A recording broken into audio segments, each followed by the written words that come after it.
The final month of the season is here. Let's recap Cubs Rockies first, and so many roster moves.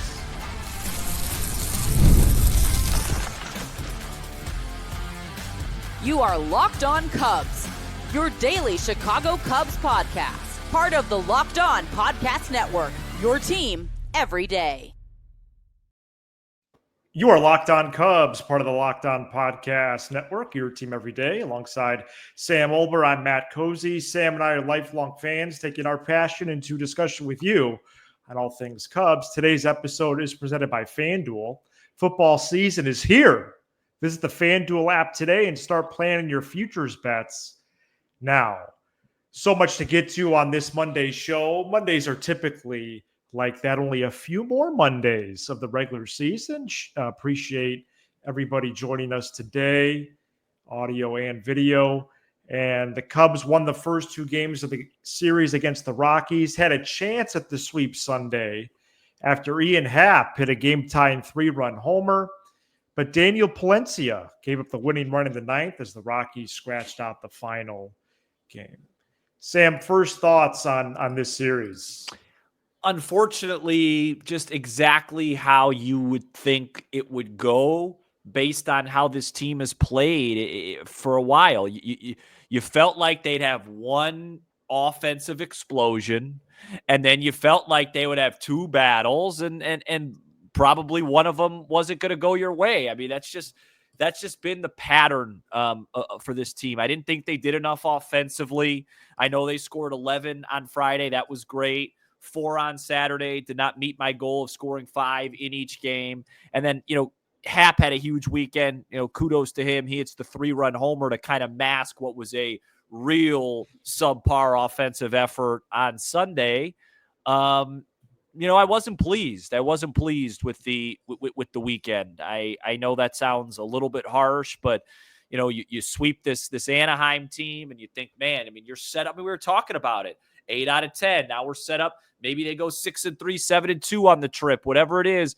And you could, I mean, you lost 4 of the last 6, swept in San Fran. Palencia is starting to show some real signs.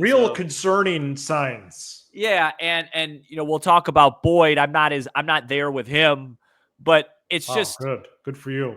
It's just, Matt, it just kind of feels it's embarrassing, a 5-4 trip, is it not? I wouldn't say embarrassing. That's the poor word. Disappointing. I would just say that it's just kind of status quo. Untimely. Right, just status quo right now. This is just a team. They're going to win a couple. They're going to lose a couple. And right now,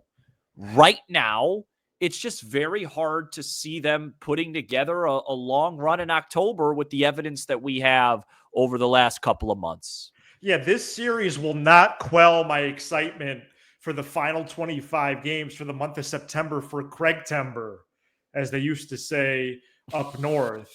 And, as I woke up Sunday morning, I am starting to get more excited for Tuesday, September 30th, Wednesday, October 1st, when the Cubs will sweep the Padres. And wow, you're all over the place early. Where that series will be, who knows?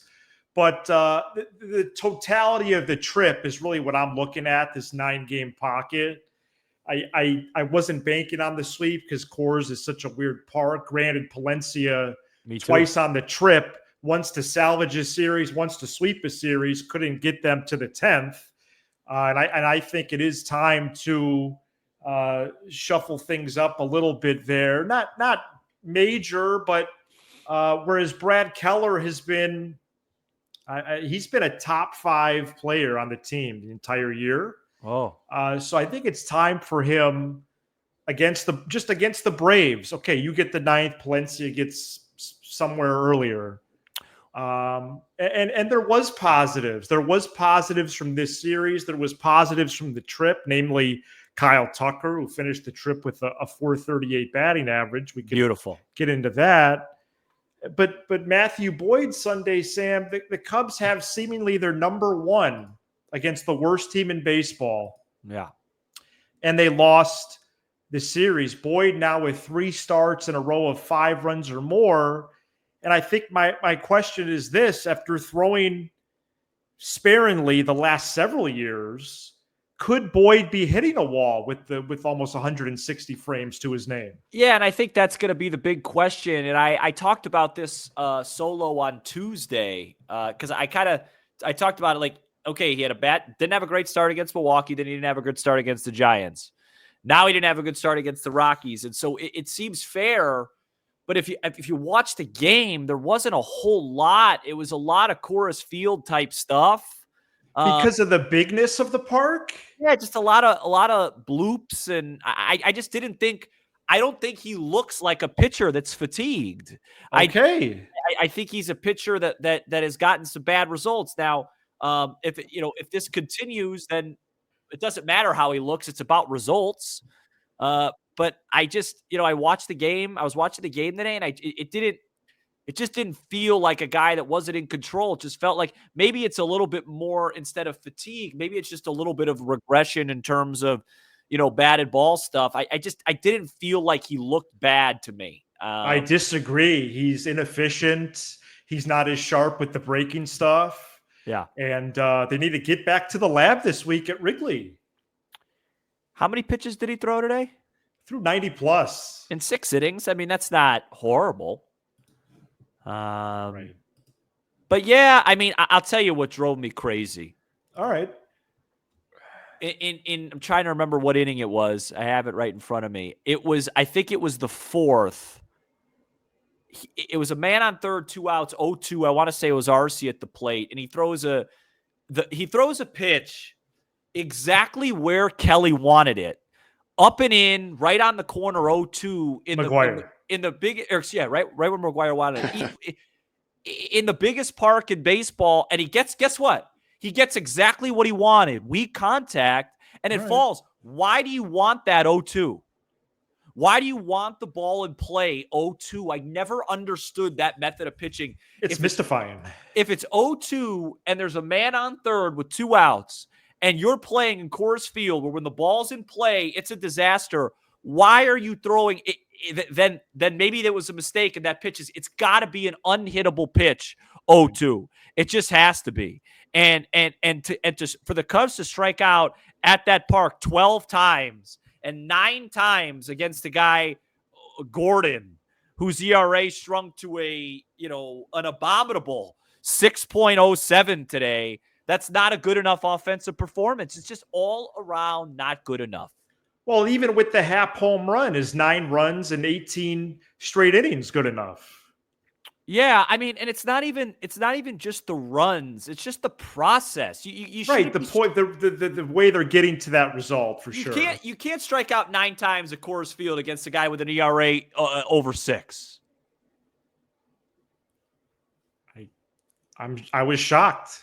It sounds like you are as well. No, that's the problem. That's the problem. If this was shocking, we'd be in a much better place. Right. They've showed their true colors at times. Yes. Whereas this perhaps wasn't as big of a surprise despite my optimism. And the Tucker resurgence does give me optimism offensively. 14 of 32 on the trip. Yes. A handful of extra base hits. Nice to see from the Cubs star player. It's been awesome. It was a road trip. I'm sure, obviously Kyle Tucker wants to win, but I don't know if there's how many more athletes that'll have a more relaxing trip tonight than Kyle Tucker, and probably a really good night's sleep when he gets home to feel like he's himself again. It's got to be great, and it's great to see. All right, let's begin to preview the final 25 down the stretch of September here. 25 games left, including 3 with the Braves. We'll preview next segment as well. And also a updated look at the wild card standings right after this. This episode is brought to you by upside. Hey, Locked On Cubs fans, are you still paying full price for gas? Stop leaving money behind. Get real cash back every time you fill up with the free Upside app. Simply download the free Upside app in the App Store or Google Play right now and start earning cash at the pump today. Use my limited time promo code SEASON to get an extra 25 cents back per gallon on your first fill up. You can make up to $300 a year just from buying the gas you already needed. At first, I thought it was too good to be true, but it's totally legit. Real people are getting paid just to make their daily commutes, and you can too. Plus, you can cash out anytime to your bank account, PayPal, or an e-gift card for Amazon and other brands. Don't let this offer drive on by. Download the free Upside app now using my limited time promo code SEASON for a limited time 25-cent per gallon bonus. That's promo code SEASON. Offers vary by user and location. Go to upside.com for terms and conditions. This episode is brought to you by FanDuel. The NFL season is almost here, and FanDuel is making sure you're ready for kickoff with a can't-miss offer. Right now, new customers can bet just $5, and if your bet wins, you'll get $300 in bonus bets to use across the app. If you missed it, there was a pretty big trade in the NFL. Micah Parsons goes to the rival Green Bay Packers, making them now the favorites on FanDuel to win the NFC Norris division, as Chris Berman used to say, at plus 170. Your Chicago Bears dead last at plus 600. So are you ready to play? Download the FanDuel app now by visiting FanDuel.com to get started. That's FanDuel.com to place your first $5 bet. Shout out to the everydayers, and you can become a Locked On Cubs everydayer by joining us every episode throughout the week. And make sure you're subscribed to Locked On Cubs. That way you don't miss any of the great Cubs content we've got for you. That includes the Cubs postcast with Joe George live after the final out of every game. Coming up later in the show, the Cubs added 2 veteran players on Sunday. They will presumably be added, funny enough, as the September call-ups on Monday. A lot of roster discussion to be had left in this show. We start here with the wild card standings. Sam, Cubs are in the first spot, 2 games up on the Padres, 5 up on the Mets. It was going to take a 19-9 finish over the final 28 to get to 95 wins. They start 2-1. Now there's only 25 games remaining. 6-game homestand to start the final 25 of September, with 3 against the Braves, 3 against the Nationals. And before I ask you about the Craig Counsell factor, what is that exactly? Well, that's that. Let's stay there then. What are you talking about? The Craig Counsell. Well, that's the Craig Counsell factor down the stretch. You know, with the Brewers, they meaning the Brewers fan base, media. Perhaps even the Brewers themselves would always deem the last month Craig Timber. And, you know, we haven't seen that yet since Counsell has donned the Cubs uniform. We have a chance to this month with the Cubs being in a prime playoff position. They entered Sunday literally with a 99.8% chance to make the playoffs. But in what ways could Craig Counsell have more of an imprint on this team down the stretch of the season? Because this is why he's in there, is to win the 90+, to win the 95+, to lead him to the playoffs. Do you see anything that he could do to solidify their position as a postseason team? Well, they're going to make the playoffs. So I'd like to see it more be Craig Tober than Craig Timber. If we're going to use that. Well, we can put that in the recycling. But I don't know.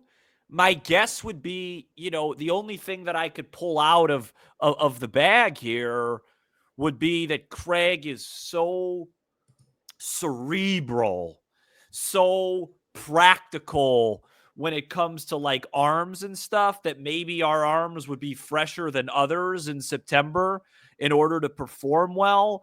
But as we're seeing with the Cubs closer, that doesn't seem to be the case.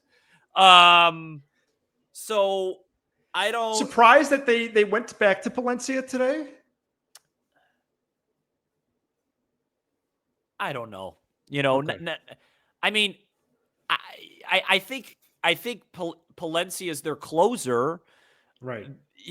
But I think Keller's their best reliever. So yeah, it's a good way to put it. I don't know. The Porter Hodge thing is, we'll have to discuss that at a different time. But I get off track. Look, the answer is no. I don't know if there's much.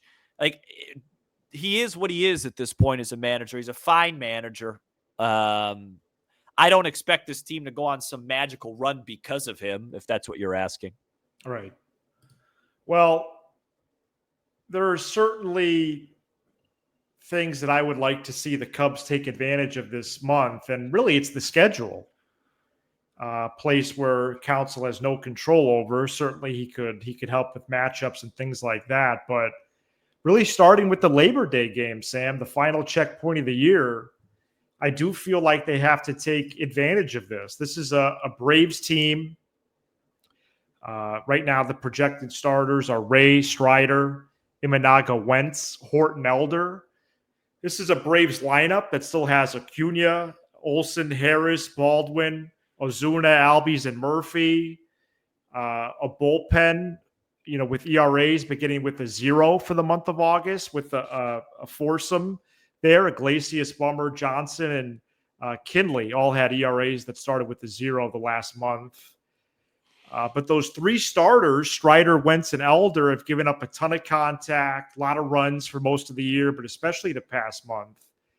And would really like to see the Cubs take advantage of this, despite some star power the Braves still have, try to punch down.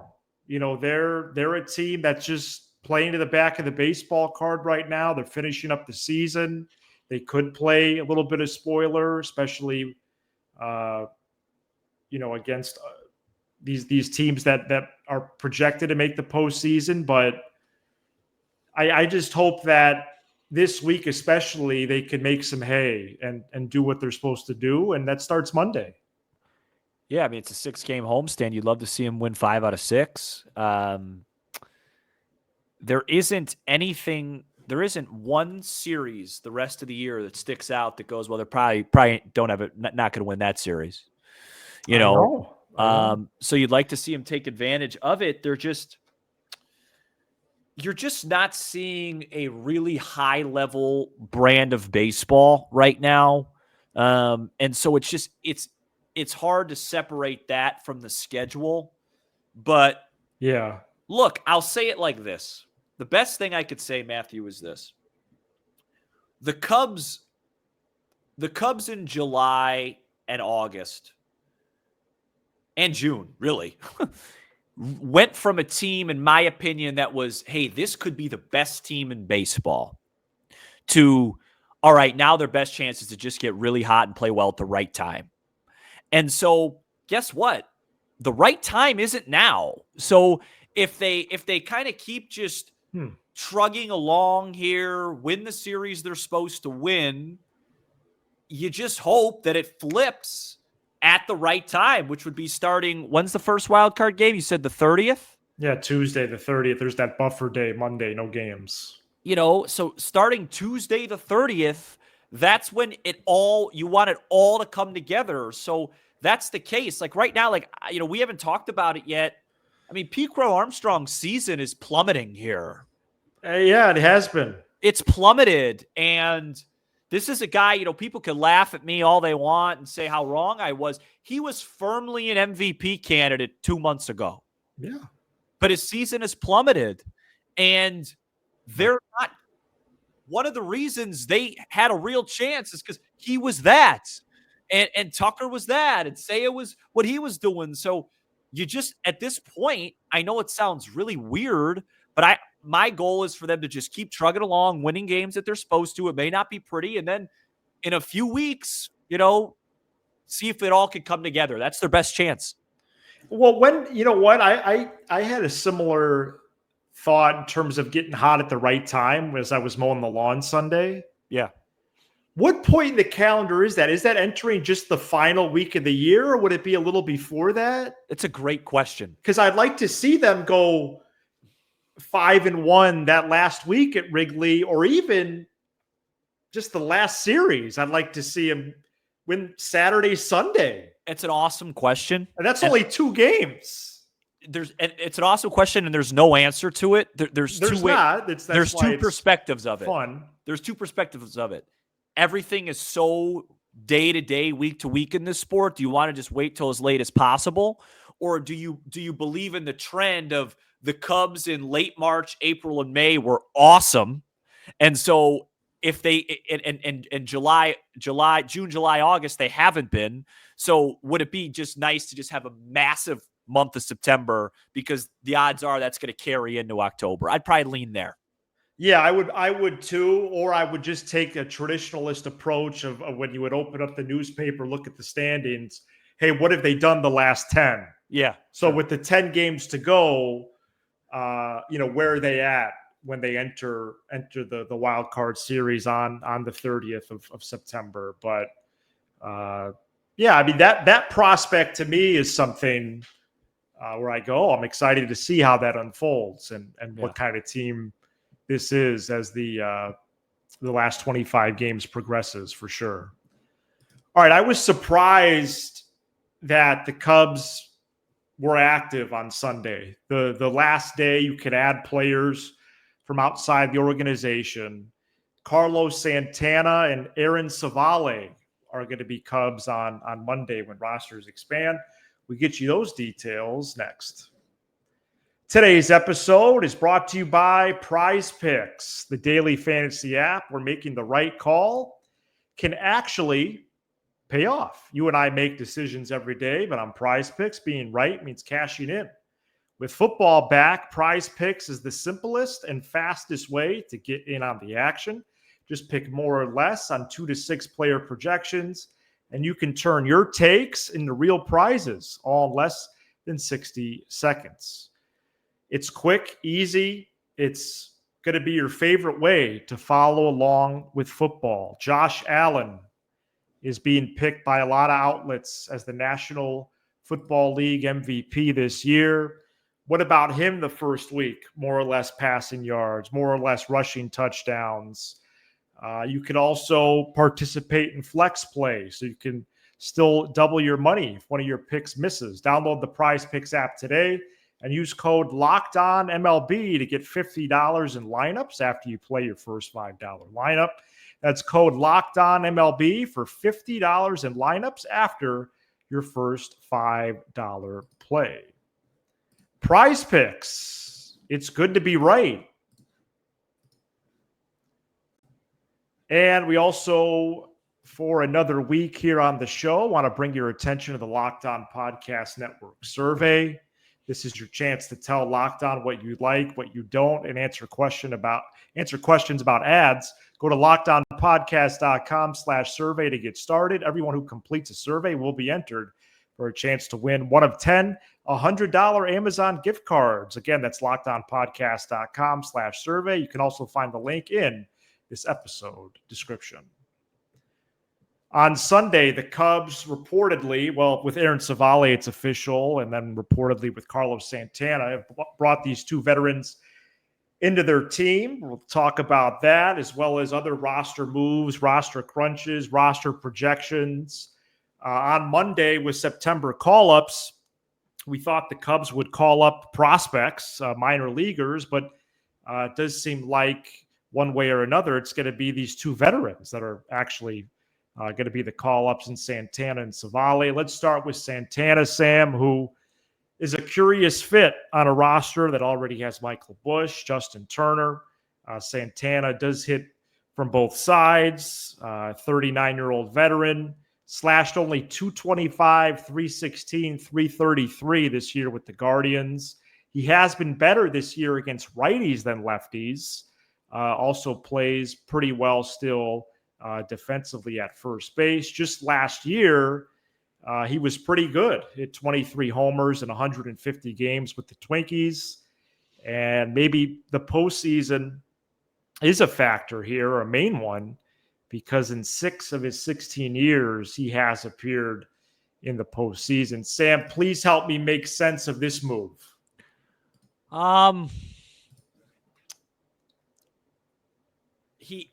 So I looked at it a little bit differently than you did. Okay. I think it's a tough one for sure. Shout out to Bobby Riddell, our friend. One of the voices of the Purdue Boilermakers basketball team. He called this like a week ago or whenever he got 3 days ago. He loved the fit. I see the fit in this regard.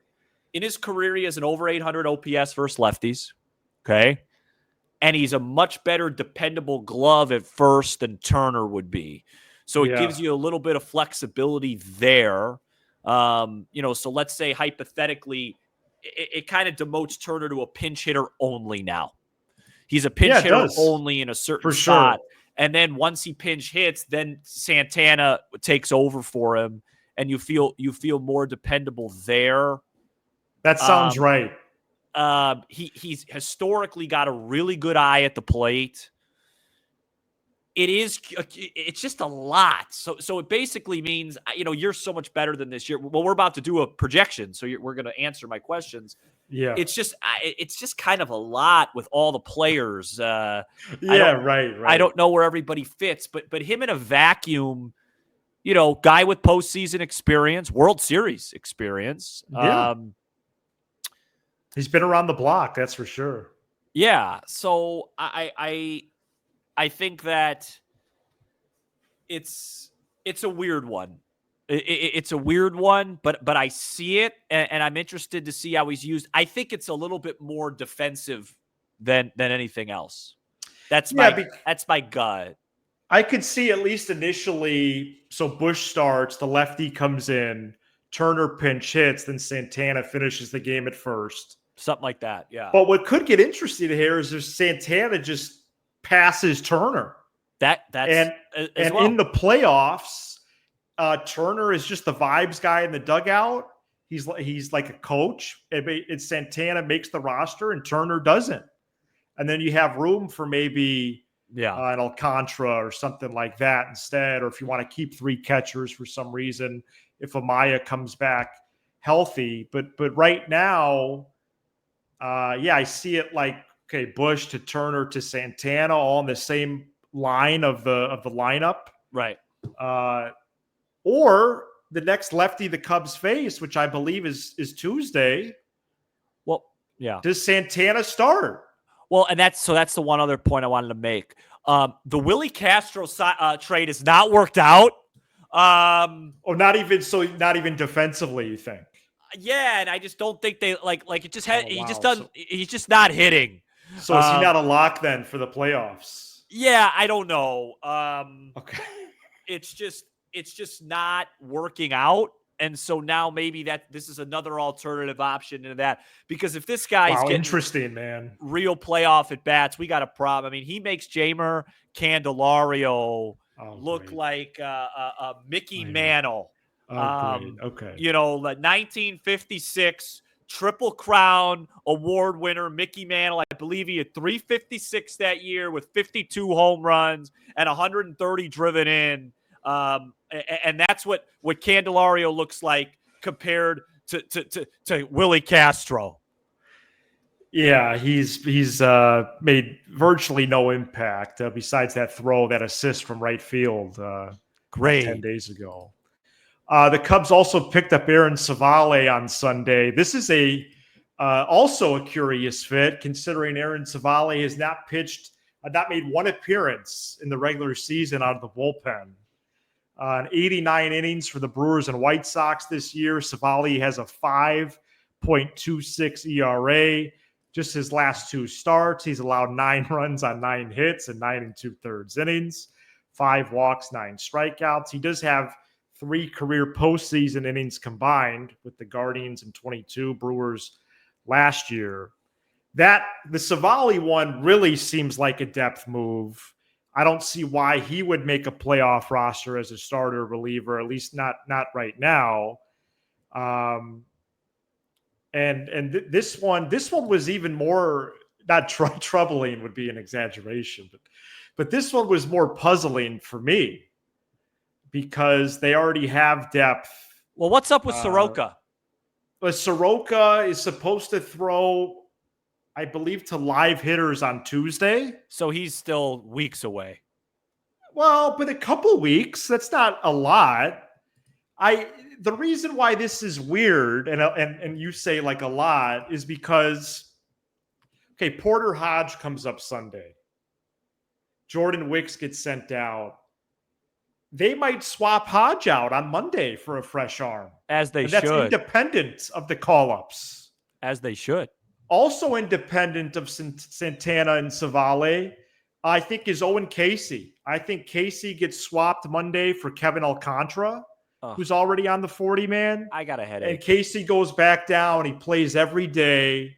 And Alcantara's that outfield insurance in addition to Castro. Alcantara's had a great August. 284, 364, 489, 4 homers, 6 doubles. Maybe they'll bring up Glenn Allen Hill. But this is definitely a roster crunch because you maybe even you have 2 or 3 guys at least on the pitching side that still might get squeezed out because Tyone's coming back, Soroka's coming back in theory, Brazier might come back in theory. So Civale I don't think is going to make it to the end of this month. And we'll see what happens with Santana. Can I throw one quick theory with Civale? And I'm not going to throw out my projection that I built about 10 minutes before the show because this is there's just a lot going on here. Maybe a little revenge factor. It didn't end well between Aaron Civale and the Brewers, So he whined about getting moved to the pen. Yeah, so maybe he'll have a little extra motivation in the DS against those guys. Wow. Okay. So you have him on the playoff team. Interesting. All right. By the way, quick correction. Mantle hit 353 in 1956. Let's see what the Cubs do on Monday. I think there's more moves to come, and Santana and Civale will have to be added. They could be added just as the 27th and 28th guys, but Hodge might be swapped out. Casey might be swapped out. Could there be a surprise move as well? The one surprise for me would be if something happens with Turner, but you've made it this far. I would be almost shocked at this point if something happened with him. All right, anything else? No, it was a fun show after a disappointing Sunday afternoon. I'm glad it was fun. This is Locked On Cubs, part of the Locked On Podcast Network, your team every day. For the second listen, check out the all-new college football kickoff show. It's another big moment for this network. College football fans, Locked On and Fire TV present college football kickoff, your ultimate college football weekly preview. Drake Toll of Locked On Big 12 leads the convo alongside 2-time AP Coach of the Year Gary Patterson, former college star Jesse Holley, and Locked On's local experts. A college football preview only Locked On can do. Catch college football kickoff every Thursday throughout the season only on Fire TV. We'll be back after Cubs Braves on Monday. He's Sam Olber. I'm Matt Cozy. This is Locked On Cubs. Shout out to Matt Cozy and Sam Olber, hosts of my favorite podcast, Locked On Cubs.